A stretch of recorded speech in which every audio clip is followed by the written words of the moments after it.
Secretary Austin, why should American taxpayers fund lectures at the National Defense University that promote socialism as a strategy to combat China?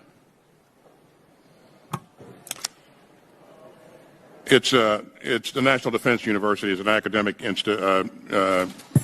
institution, and I don't know of any such lecture. But well, that's surprising because it was widely reported. The National Defense University had Thomas Piketty come, and this was the title of his lecture, Responding to China, the Case for Global Justice and Democratic Socialism. So now that you know that they did this, would you agree that embracing socialism is not an effective strategy to combat China?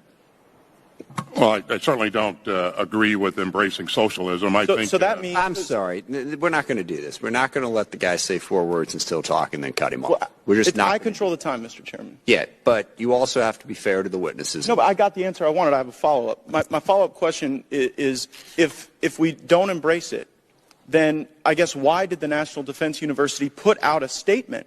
Again, this is funded by U.S. taxpayers, saying in this talk, Mr. Piketty will argue that the right answer lies in ending Western arrogance and promoting a new emancipatory and egalitarian horizon on a global scale, a new form of democratic and participatory, ecological, and post-colonial socialism. So why would we invite people we don't agree with to evangelize views and values that we don't share at the National Defense University when we should be learning strategy about how to combat our enemies and make assessments that are accurate? And we do learn a lot about strategy and about the military and about joint force development, and so that is our focus in these institutions.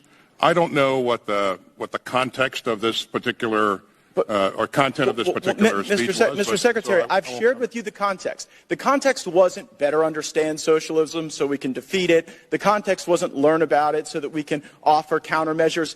The concept was that it's time for socialism. And the reason I know that's the context is because the lecture was pulled from a book written by Thomas Piketty entitled Time for Socialism. And I just can't help but notice. And so your question was whether or not we... I control the time. Your question You guys have been blowing a lot of calls socialism. lately on The matters answer of is no. strategy, Mr. Secretary. You guys told us that Russia couldn't lose. You told us that the Taliban couldn't immediately win. And so I guess I'm wondering, what in the $773 billion that you're requesting today is going to help you make assessments that are accurate in the face of so many blown calls?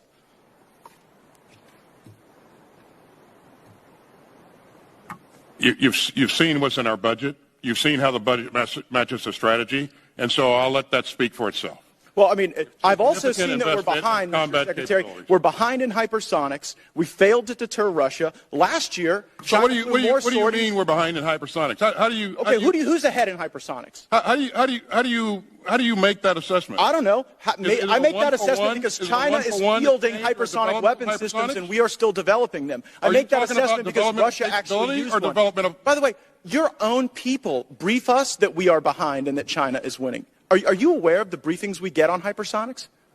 I am certainly aware of briefings that we provide to Congress. But it's not just the hypersonics. It's all over the world. It's in Taiwan, where China last year flew more sorties than ever before. It's North Korea, on pace to shatter prior records, the number of missiles that they are testing. And so while everyone else in the world seems to be developing capabilities and being more strategic, we got time to embrace critical race theory at West Point, to embrace socialism at the National Defense University, to do mandatory pronoun training.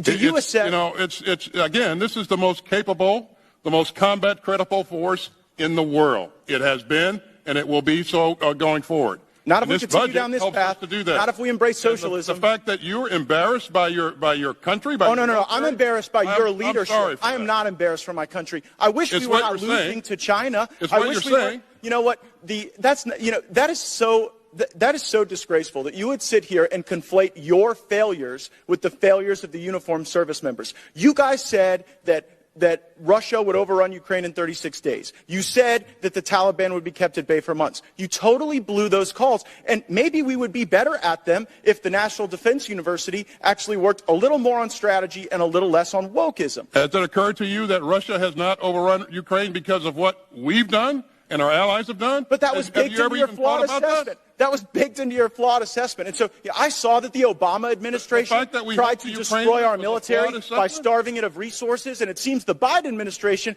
is trying to destroy our military by force-feeding it wokeism. I yield back.